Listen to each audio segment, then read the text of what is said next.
jya kwa muganga barebe ko ugifite ubwonko mu mutwe.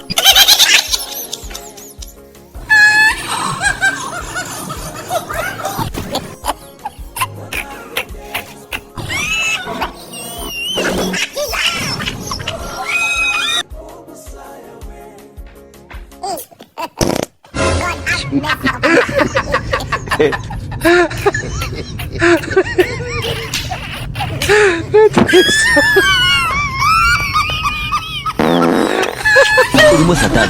Itu massage. God up.